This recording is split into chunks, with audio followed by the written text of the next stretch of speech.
Bon, messieurs, quand on fait de la musculation, c'est bien évidemment pour développer sa masse musculaire, mais aussi pour renforcer sa force, et notamment la force de nos bras. Mais que signifie être réellement fort? Qu'est-ce qui définit la force de nos bras? C'est tout simplement ce que je vous propose de voir dans cette vidéo. Prenons par exemple une personne qui pèse 70 kg et qui arrive à réaliser 10 tractions. Là, vous allez me dire, ouais, c'est bien, pas mal, mais rien d'exceptionnel par rapport à son poids. Mais maintenant, si cette même personne de 70 kg soulève 100 kg au développé couché, là, vous allez faire, waouh, franchement, respect, surtout par rapport à son poids. Maintenant, considérons une personne qui fait 100 kg et qui arrive à réaliser 10 tractions. Et là, vous allez dire, waouh, franchement, respect. 100 kg, 10 tractions, il n'y en a pas beaucoup qui arrivent à faire ça. Mais par contre, cette même personne qui fait 100 kg, si elle ne fait que 100 kg au développé couché, vous allez dire, ouais, bonne charge, 100 kg, ça reste 100 kg. Mais par rapport à son poids, vu qu'elle fait 100 kg, il n'y a rien d'exceptionnel. Alors maintenant, j'ai une question pour vous. Supposons que la personne qui fait 70 kg arrive à réaliser ses 10 tractions complètes, sans aucun souci, mais n'arrive pas à soulever une répétition à 100 kg. Et inversement, supposons que la personne qui fait 100 kg n'arrive pas à réaliser une répétition à son poids de corps, mais arrive à soulever 100 kg au développé couché. Pour vous, qui serait la personne la plus forte? Ah, ça se complique un peu.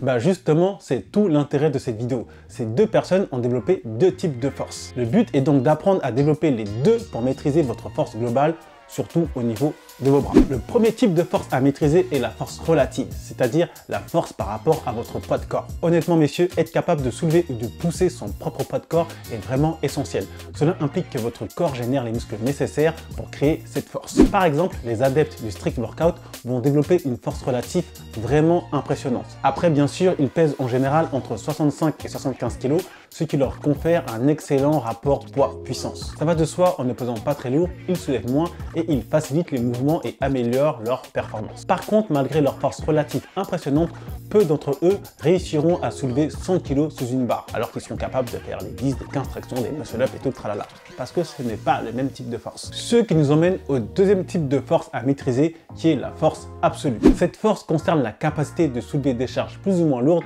sans tenir compte de son poids de corps. Ceux qui pratiquent du développé couché arrivent généralement à soulever des poids extraordinaires. Bon, après des fois ils font des trucs bizarres, ils cambrent leur dos, ils sont sur mon serpent, ils font des tout petits mouvements. Mais il y en a certains quand même qui arrivent à soulever des bonnes charges. Alors bien sûr, en général, plus la charge est lourde et plus l'athlète aura tendance à être lourd. Car une plus grande masse musculaire génère plus de force et offre aussi plus de stabilité pendant le levage de la charge. C'est rare de voir une personne toute mince, 75 kg, qui soulève des charges méga lourdes de développé couché qui va nous faire des 150, 160 kg, c'est rare. Après, il y a une exception, je pense que vous l'avez vu passer sur YouTube, c'est le fameux Anatoly. Lui, il est comme ça, il doit faire peut-être 75-80 kg, bon, j'en sais rien. Et il nous soulève des charges de monstre, il en fait carrément des vidéos sur YouTube, il cartonne, et moi il me fait bien rigoler. Mais bon, après ça reste une exception, et honnêtement, même si je l'aime bien, il est rigolo, je pense qu'il a pris un petit peu de sauce magique, il a pris des haricots magiques qu'on voit dans DBZ. Ceux qui comprennent comprendront. Mais voilà. Mais sinon, en général, on le voit, les mecs qui soulèvent des charges méga lourdes, même dans ces vidéos, ce sont des monstres. Et lui, il arrive, il est tout fin, et justement, c'est le fait qu'il soit tout fin et qu'il soulève des charges lourdes qui impressionnent tout le monde. Si on le verrait faire des tractions ou des muscle-up, on se dirait, ouais, ok, normal, t'es léger. Bon, messieurs, maintenant que vous comprenez la différence entre les deux types de force à maîtriser, je vous propose de vous tester au travers des deux exercices que j'ai cités au début de la vidéo, qui sont tout simplement les tractions pour la force relative et les développés couchés à la barre pour la force absolue. Et comme vous le savez, ces deux exercices emblématiques mettent vraiment l'accent sur la force des bras. Cela vous permettra tout simplement de savoir où est-ce que vous en êtes au niveau de la force de vos bras. Alors, débutons par les tractions pour connaître un petit peu votre niveau en ce qui concerne la charge relative. Donc, si vous faites entre 1 à 3 tractions, vous êtes niveau débutant. Si vous faites entre 4 à 7 tractions, vous êtes niveau intermédiaire. Si vous faites entre 8 à 12 tractions, vous êtes niveau avancé. Et si vous faites au-delà de 13 tractions, vous êtes niveau expert. Ça veut dire que vous avez une bonne force au niveau de la force relative. Vous arrivez à vous tracter plus de 13 fois, respect, d'accord? Et cela, peu importe votre poids. Maintenant, passons au développé couché pour connaître votre force absolue. Donc là, il va falloir faire quelques calculs. Ne vous inquiétez pas, ça va être très simple. Donc, si vous arrivez à soulever 0,5 fois votre poids, vous êtes débutant. Si vous arrivez à soulever 0,75 fois votre poids, là, vous êtes intermédiaire. Si vous arrivez à soulever une fois votre poids, vous êtes avancé. Et enfin, si vous arrivez à soulever 1,25 fois votre poids, donc là, vous êtes expert. Alors, bien sûr, on respire un bon coup, ces critères viennent de mes petites recherches. Je me suis aussi aidé de ChatGPT, hein, je ne vous le cache pas. Donc, il n'y a rien de scientifique là-dedans, c'est juste pour avoir une idée de votre force. Et honnêtement, moi, en tant que pratiquant de musculation depuis plusieurs années maintenant, quand je vois un petit peu les critères de référence, je me dis oui, c'est logique, il n'y a rien de fou. Donc par exemple, me concernant, moi qui fais 100 kg, pour être expert en force relative et en force absolue, il faudrait que j'arrive à faire plus de 13 tractions à mon poids de corps. Et il faudrait que j'arrive à soulever 125 kg au développé couché barre aussi, pour avoir une force absolue plus que correcte. Et vous savez quoi? Je suis bon joueur. Donc on se rejoint directement dans mon garage que j'ai transformé en home gym et je vais me tester. Allez, on voit ça. Bon, voilà dans mon garage, je vais commencer par les tractions pour tester ma force relative par rapport à mon poids de corps. Je fais 100 kg. Mais peu importe, là il faut que je sois capable de faire 13 tractions pour savoir si j'ai une bonne force relative. Bon, pour ceux qui me suivent, je pense qu'il n'y a pas de surprise. Je vais les faire assez facilement parce que je m'entraîne régulièrement aux tractions. Moi j'ai suivi un ordre, c'est d'abord maîtriser les exercices au poids de corps, ensuite je suis passé avec banc et haltères et ensuite j'ai terminé avec les élastiques. Donc là ça va aller assez bien. Bon, je vais faire la prise pronation, comme ça personne ne pourra me dire oui mais ce ne sont pas des vraies tractions, etc. Donc 13 tractions, allez c'est parti.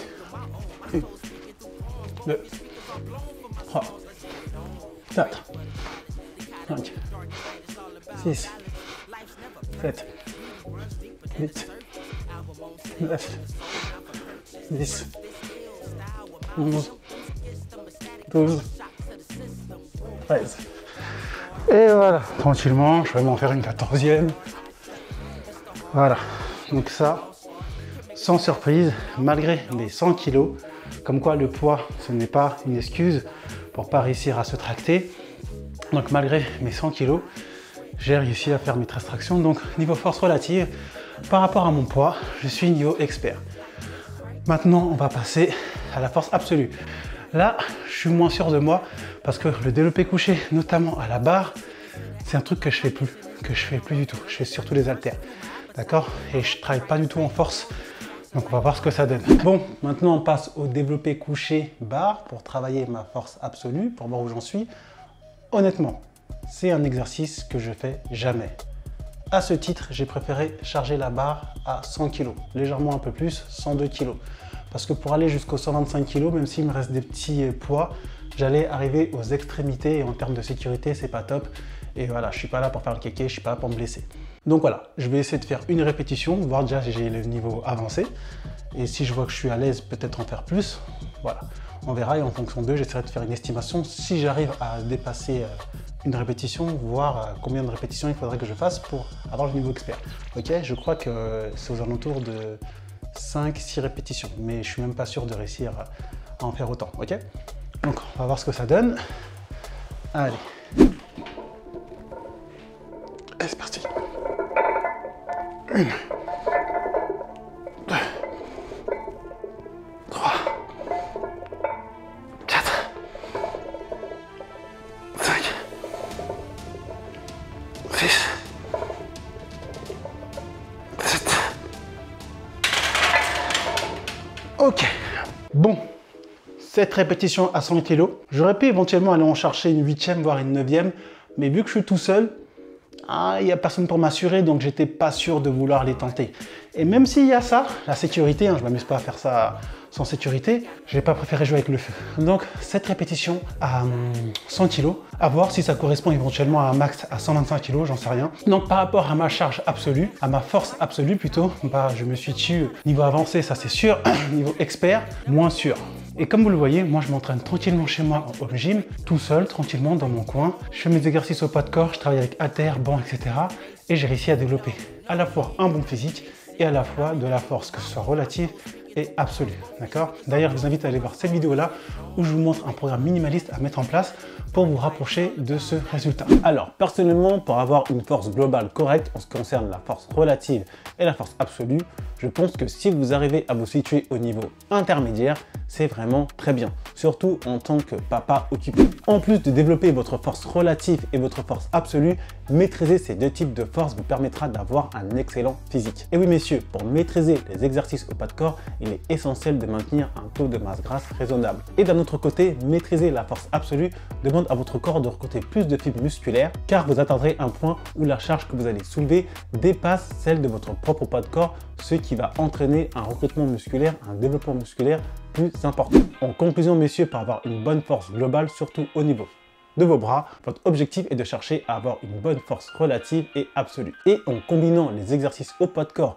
et les exercices de musculation avec haltères par exemple, vous pourrez développer de manière équilibrée votre force globale. N'hésitez pas à vous tester régulièrement en utilisant les critères de ma vidéo.